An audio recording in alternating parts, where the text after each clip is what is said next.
I took my channel from 0 to 50,000 subscribers last year, and I'm about to show you how I would start again from absolute zero today in 2025 so that you can just copy me. It comes down to a simple 7-step process that anyone can follow in order to get their first 1,000, 10,000, or even 100,000 subscribers fast. And you don't need any past experience, money to invest, or genius IQ. And once you understand it, YouTube will start to feel easy, and your channel will start blowing up from day one. Just like one of our clients named Stamzi, who we took from 0 to over 5,000 subscribers in just 30 days.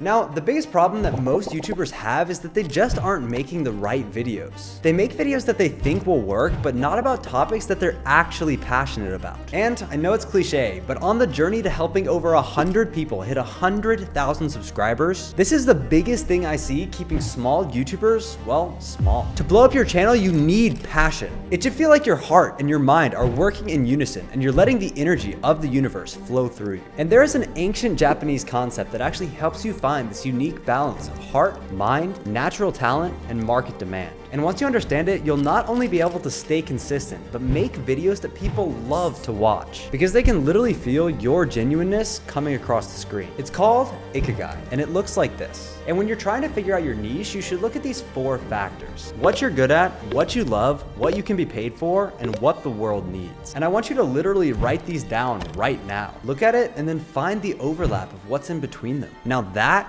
is what you should make videos about. And that is exactly what this channel is. But be really careful, because if you miss this one thing, then it doesn't matter if you actually have Ikigai or not, because unfortunately you'll always be stuck waking up with no new subscribers. Let's talk about total addressable market, which is also long for TAM. So what this is essentially how broad the videos you're making are. How many people do they actually talk to? How many people can they possibly reach? This will determine pretty much how your entire YouTube channel will perform. Because what you're doing is you're essentially figuring out, before you start even making videos, how many views you can possibly get. And this is where your YouTube success starts off, and it's one of the most important things on YouTube, and most people completely ignore it. So let me break down how it works. So you basically have your total addressable market, right? Which is your TAM. And this is the total amount of people that you could reach. 100 million people inside your total addressable market. That could be a business audience. Let's say that you're making business videos. Then what you have is the second box. This could also be something like cooking, right? Cooking would probably be like 4 billion people instead of 100 million. This could even be something like gardening in West Virginia, and that would have a much smaller total addressable market, maybe around like 50,000. So you really want to analyze how many people can possibly watch your video. And that is the first step. So once you have that number figured out, first off, you want to actually try to make sure that that number is big enough to achieve your goals, right? Then what you also have to understand is your idea ceiling. So this is your total channel's total addressable market, but each video idea that you have has its own total addressable market. So let's say I have my business audience, and then I make a video in my business audience talking about how to do sales. Maybe there is 20 million people in that business niche that are interested in that topic. So that is my idea ceiling, and that is the kind of second step of your YouTube channel. So once you have your total addressable market of your channel, every single video idea you want to make, you want to be thinking about this. How many people does my video apply to? And you can do this by looking on YouTube, right? Like if I look for sales videos on YouTube, the biggest ones that I see are probably a couple million views. So maybe it's even smaller than 20 million. But if you want views, then you obviously want to make this as big as possible, because it's much easier to get 100,000 views on a cooking video than it is on a business video. Then the third thing that you have to understand is your execution. So the sales idea could reach 20 million people, but it could only do that if your execution is perfect, right? So your execution is going to be about here,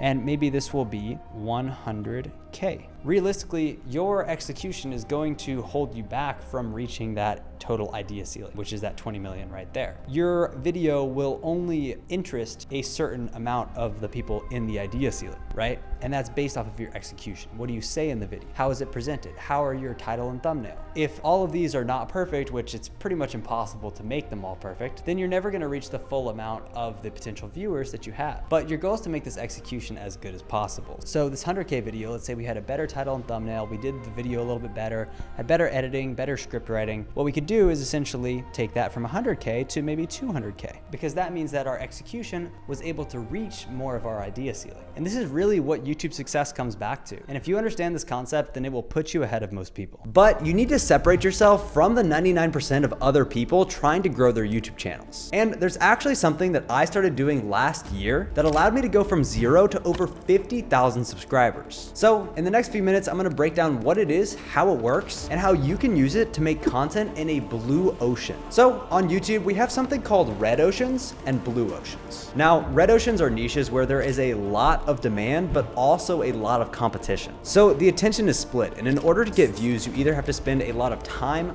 money, or effort. But then there are blue oceans. Now, blue oceans are where you have that same demand, but almost no competition. And that makes blowing up on YouTube feel almost effortless. This is exactly how people like Sam Sulek, Daniel Dalen, and Casey Neistat all grew their channels. But to reach these blue oceans, you need to identify your competitive advantages. And I know, what you might be thinking is that, oh, there's nothing special about me. But that is just simply not true. Every single person watching has unique competitive advantages that they can use to make their own blue oceans. Maybe you're an introvert. Maybe you speak 2 languages. For example, langjak video ni konjatam YouTube di mag. Or maybe you can burp the ABCs. Whatever your competitive advantages are, write them down and start thinking about how you can include them in your content. This will make you different, and people with similar traits will be naturally drawn to you. And compared to the people just sharing this information, you will grow infinitely faster. So now that you know exactly what kind of content to create, you need to make your first video. And there's a specific process that you should follow if you want your channel to grow fast. Now, it's a 3-step process, and it starts with your idea.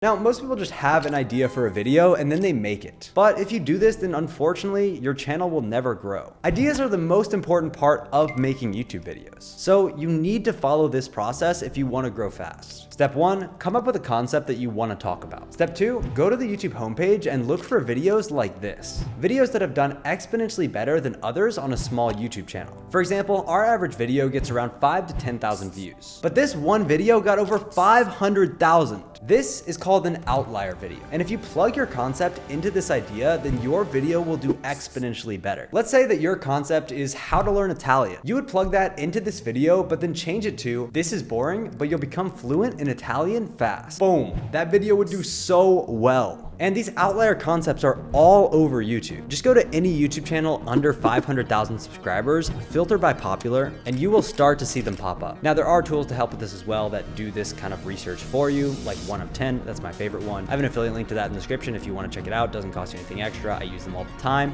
If not, all good. And every idea that you have should be plugged into one of these because they are already proven to work. And your videos will start to get views from day 1. But now that you have your idea and title, you need to understand how to make eye-catching thumbnails. And over the next 5 minutes, I will give you a crash course on how to make thumbnails better than 99% of YouTubers. You'll learn how to use curiosity, simplicity, and colors that stop the viewer scrolling, which will put you in the top 1% on YouTube and allow you to start growing from day 1. Because you're creating a high-quality channel that people will look at and say, this guy knows what he's doing. Welcome into the thumbnail masterclass. So the first thing that you need to know about thumbnails is called the 3-element rule.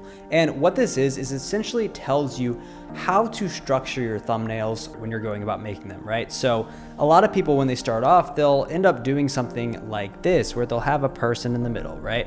And then they'll all of a sudden have one thing over here, one thing over here, one thing over here. The whole thumbnail just gets really, really messed up. I'll put an example of one of them here. But when we obey the 3-element rule, we can make our thumbnails look a lot better. So how we would make this thumbnail using the 3-element rule, we'd essentially make this thumbnail the exact same way, but we'd only have 3 elements. So we'd have the person, and then we'd have something over here, and then we'd have something here. So this has 3 elements, right? We have box 1, box 2, and the person. That's 3 elements right there. And obviously you can have something in the boxes like 100K, right? Having like some sort of element in the boxes that shows a dream outcome. That can work very well, but overall the best practice with thumbnails is actually just following simplicity, because the simplest thumbnails usually work the best. We've seen that time and time again. You can look at Mr. Beast's thumbnails, Ryan Trahan's thumbnails, Iman Gaji's thumbnails, and you can see that they are extremely simple. And that's because that's what humans are drawn to. Then we have curiosity gaps. And this is also extremely important in your thumbnails. So what this is essentially just adding curiosity in your thumbnails. So for example, it looks like this. And by the way, we're still following the 3-element rule here. So we have our person over here, right? And now they are going on the whiteboard and they are pointing to it. And on the whiteboard, it says, "It's not hard." And usually curiosity has to contrast with the title. So what the title of this video could be, "How to Get Rich." Just a very, very simple title to actually show you this example. You're basically taking this thing that sounds hard, right? That people think are hard, and then saying it's not hard. And when you do that, what you're doing is you're essentially creating curiosity. You're going against someone's limiting belief. And now that opens the question in their mind where they are now thinking, how is it not hard? I thought that thing was hard. So that creates a curiosity gap. And you can do that in a lot of ways. This is just one of the ways, but start thinking about how you can make the viewer, the person who's scrolling on your videos, ask a question. That is extremely important when you're creating your thumbnails. The next thing that you need to learn is color theory. So what we like to do in thumbnails is you can do complementary colors where it essentially goes kind of like a third of the way across. Yellow with blue, yellow with red. Same thing with orange. You could use orange with green or orange with purple, right? And that's kind of the complementary kind of colors there. So how that actually looks on a thumbnail is like this, right? So let's say that we have someone on a boat and then we make that boat golden. We have the person and then we have ocean. Now you can already see that this thumbnail captures a lot of attention. So now that we have this, we can add some text in here, right? And what some good text would probably look like is in the sky, we could have some white or black text because we don't want to add too many colors. Most you want to add is like 3. And like, for example, what we could do here, because on the color wheel, we have orange be the opposite of this blue because blue dominates the majority of this thumbnail. What we can do is maybe give this guy like an orange life jacket, right? And that'll add a really nice touch. So then on the text in the sky though, we want something black or white or something like that alone, and then have like an arrow pointing to him. That is a very good thumbnail that follows a good color theory, right? And so you can use that in your thumbnails to make them pop more and stick out more on the homepage, because you essentially want to stop someone in their infinite scroll on the homepage and make them look at your thumbnail. So that is the basics behind how you create eye-catching thumbnails. This is the basics of your first video, but now you need to go from 0 to 1,000 subscribers. And there's a system to do this fast that I'm about to share with you right now. The best part is it gets you there pretty much guaranteed, because once you understand it, your videos will start to get results like this, and 1,000 subscribers starts to feel easy. Now every YouTube video is like throwing darts at a target. Some will miss completely, but some will go right on the bullseye. Until you've posted your first few videos, you are playing blindfolded. But the more and more times that you throw that dart, the better your aim gets until you get so good that almost every shot you take is closer to the bullseye. To do this, you need a consistent posting schedule. Now, I personally like to post once per week on Mondays at 10:45 a.m. EST. The reason for this is that when you post a video, YouTube instantly starts comparing it to all the other videos that were posted around that same time. And the most popular time that people post videos is on the hour or halfway through. Nobody posts at a 15-minute interval, meaning that when you do, there is much less competition on your videos. But the most important thing is that you are getting out a video every week, because when that happens, people start to expect you on their homepage, and they look forward to tuning in every Monday. I have now worked with hundreds of YouTubers, and the most successful ones always post consistently. And I even have a consistency contract to hold them accountable. But to stay consistent, you need an actual video production process. And I could spend the next hour teaching you how to build one, so you can just steal mine. Now, all you're gonna do is add your videos in here every single week. Set the due dates and drag them from stage to stage. This will allow you to keep track of where each video is in the production process. And make sure that you are staying consistent with your content. You can steal that using the link in the description, duplicate it, and use it for free forever. So now that you're making videos consistently and starting to see results, you need to learn how to actually improve your videos based off of real data. Because most people overcomplicate their analytics, which leads to them getting lost in the graphs and making changes that instead of helping them, actually hurt them. But what most people don't understand is that there are really only 5 analytics that you actually need to pay attention to.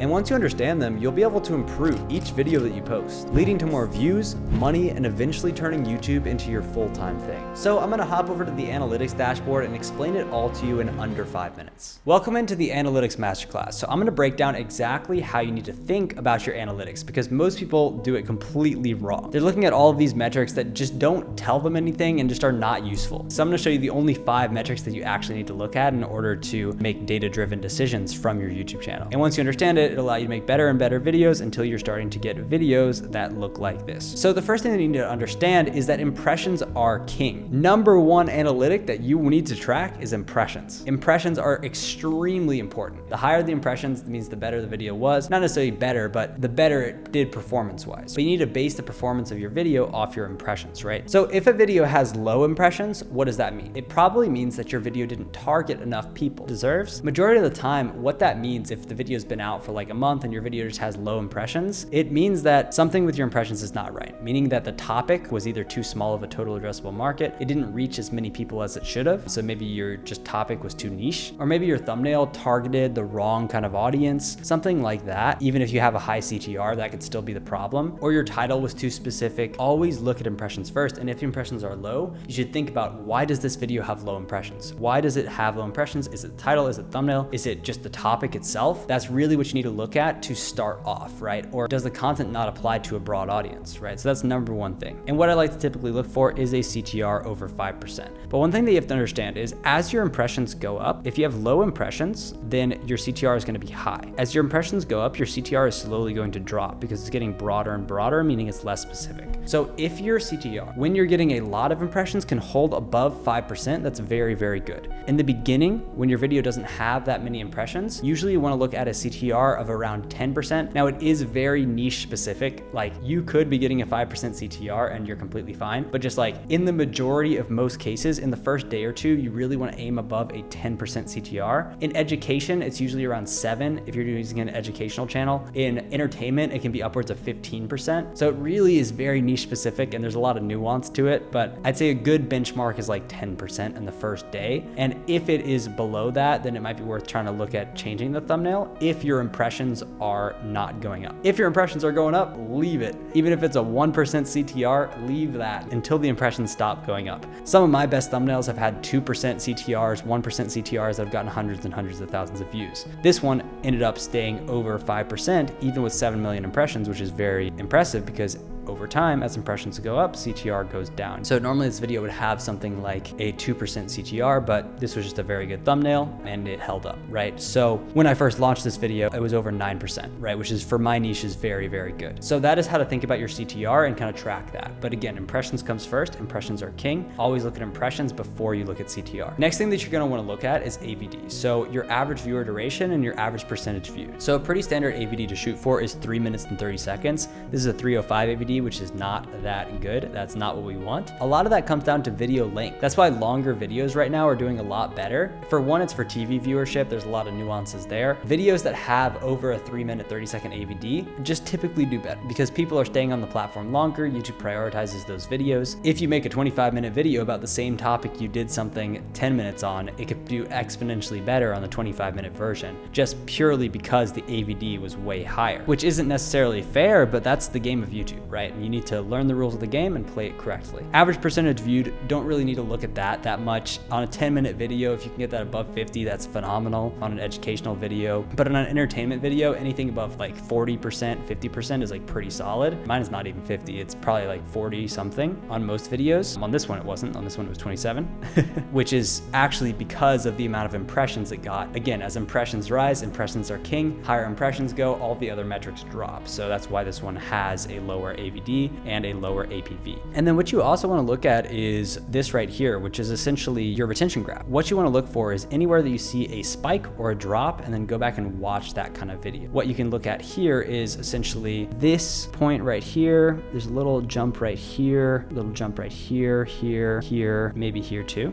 So you'd want to basically go through, watch all of these things, and literally just write down exactly what you said. And then look over time. If you do that for every single video that you have, I guarantee you'll find some common things about the good and the bad things that you're doing in those sections, and then simply just do more of those. Very, very important retention hack. Not a lot of people do because it takes a little bit of effort, but it is one of the best ones. So if you can do that over the span of 3 to 6 months, your videos will get exponentially better, which means more views. The next metric that I don't actually hear a lot of people talking about is AVP. AVPV. And what this stands for is average views per viewer. So if you can look at this video, YouTubers under 1,000 subs need to make these videos today. The average views per viewer on this video is 1.3. And that's really what we're looking for as a standard on these. 1.1 is okay, 1.2 is decent, 1.3 is good. What this essentially means is it's basically how many times the person who watched this video went back and watched the video. So basically every single viewer that came on this video clicked on the video 1.3 times. That just means that more people repeated to watch the video. Like more people watched the video over and over again. Some people maybe watched it 3 times, whereas one person watched it 1 time and 1 time again for like 10 seconds, something like that, right? Like it averages out over all the viewers. Some people will watch the video multiple times, but you essentially want to get your average views per viewer on each singular video to around 1.3, which is very, very good. And that has nothing to do with how long someone actually watches your video, but what it does show is that someone's coming back again and again and is watching your videos repeatedly. And that usually also translates to the average views per viewer on the total channel, right? And that's really the main metric that you want to look for, is the how many people on average on the entire channel are watching your videos over and over again, right? And you want that to be 1.3 as well. So this one is extremely important. How you increase this one is essentially just by, for one, making better videos, but creating series that people can go back and binge watch, creating series that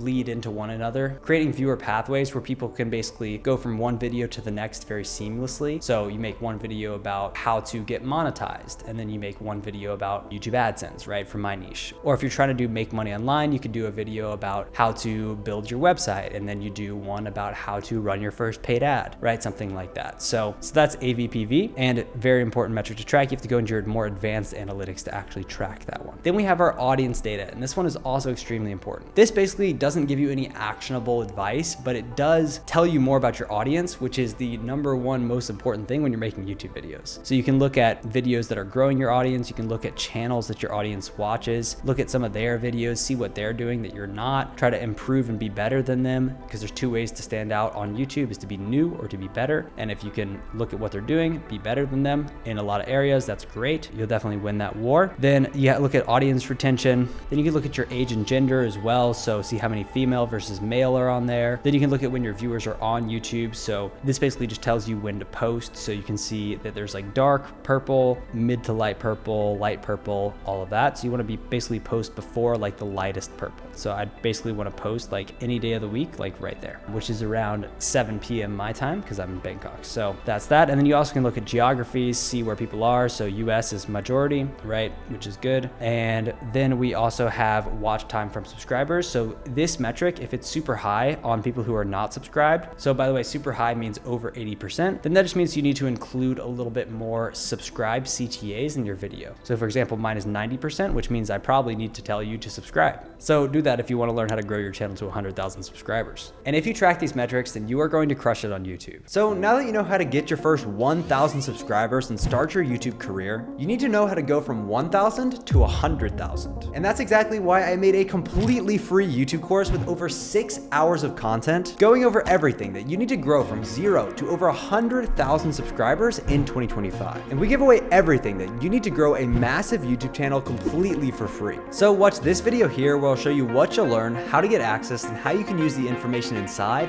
to blow up on YouTube in 2025. Thanks, and have a good one.